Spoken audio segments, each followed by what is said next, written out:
The Rock. That man's transformation is like a caterpillar turning into a WWE butterfly, if butterflies could bench press a Volkswagen. Seriously, if you compare his early days to his current beefy self, it's like watching the evolution of a Pokemon.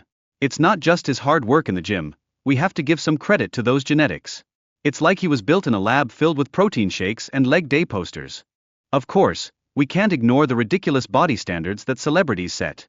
It's as if they've formed a secret club where everyone's measuring their six-pack abs instead of actual talent. This mounts pressure on athletes and everyday folks alike. Come on, not everyone can look like a Greek god without making some questionable life choices, like skipping dessert. No one ever talks about the emotional toll of those double cheeseburgers.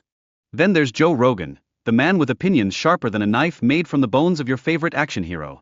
He's raised eyebrows calling for celebrities to fess up about their steroid use. Honestly, wouldn't it be refreshing if actors just held up a sign saying, "I got this body from a bottle"? It's like a magic act, but with fewer rabbits and more roids.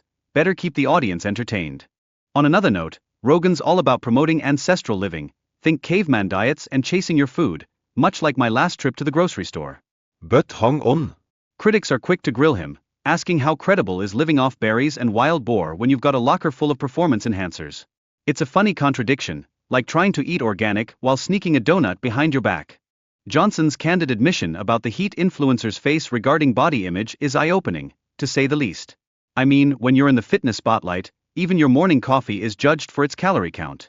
And yes, it's true that social media is like a reality show we never signed up for, complete with drama, filters, and one too many smoothie recipes. And don't get me started on Johnson's email fiasco about buying steroids. You know things are serious when shady emails come into play. It's like an episode of This Is Us, but instead of heartfelt moments, we're stuck with ethical dilemmas and the darker side of the glitzy fitness world. Just imagine the guilt of needing a cheat day after that. Now, let's talk about growth hormones, or GH for those in the know, like a secret code for, I really want to look good. Produced by your pituitary gland, GH is a big deal for muscle development and health, especially after those late-night gym sessions. But here's the catch, it starts to drop faster than your resolve on a Friday night, leading people to consider injections like they're candy. Honestly, who wouldn't want to be more muscular while chilling on the couch? And it gets better. Some folks with real GH deficiencies might actually benefit from those injections, seeing gains in muscle mass like a kid who just discovered the dessert bar. But naturally, athletes see these benefits and start eyeing them suspiciously, like a dog watching its owner with a steak. It raises a question, is it fair play or just plain foul? Speaking of controversial figures, let's not forget the infamous Liver King. The man's physique has more ripples than a lake after a rock skip.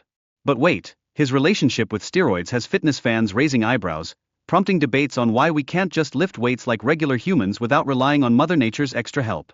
It's like trying to figure out if that overachieving student is actually studying or just exceptionally gifted in Googling. And yes, let's address the elephant in the gym, the scrutiny surrounding The Rock's physique. Critics are quick to suggest that his stunning body could only come from a supplement aisle stocked with ambition and questionable choices, sparking debates hotter than an improperly made protein shake. Celebrities really can't catch a break, can they? It's like being under a magnifying glass while the rest of us sit back with popcorn. Tracing back Dwayne Johnson's journey takes us to his early days in WWF/WWE, where he sported a leaner physique that could still throw a solid smackdown. And who could forget his turn in Pain and Gain? Imagine going from wrestling to trying to squeeze into spandex while lifting weights, the ultimate glow-up story. The man truly knows how to milk every ounce of potential. Now, Johnson doesn't shy away from declaring that hard work and consistent training are the secret sauces to his fitness success. He's practically the poster child for dedication, sharing his sweat-drenched journey on social media, inspiring anyone who's ever thought about skipping leg day. Honestly, it's like watching a motivational speaker who can also deadlift your car. With all this focus on transformation, we can't overlook what Johnson has endured, pushing his body to limits that most of us wouldn't even dare to approach, all while keeping authenticity at the forefront. It's impressive. Though if I tried that, I'd probably just end up with a sore back and regrets, not a movie role. And how about Hugh Jackman? He's another actor who's shown us that tackling a relentless fitness regimen can yield jaw-dropping results. I mean, it's proof that with some grit and determination, you can go from Wolverine to, well, still Wolverine, but with a six-pack that could cut glass. Talk about dedication. Finally, let's chat about Chris Hemsworth and his transformation into Thor. His workout regime could probably double as a training montage for an action movie. You know, the kind where you watch him sweat it out and realize you too should probably consider exercising tomorrow. It's a tug of war between hard work and the heavenly reward of looking like a superhero without falling flat on your face. Now that's an epic saga to narrate.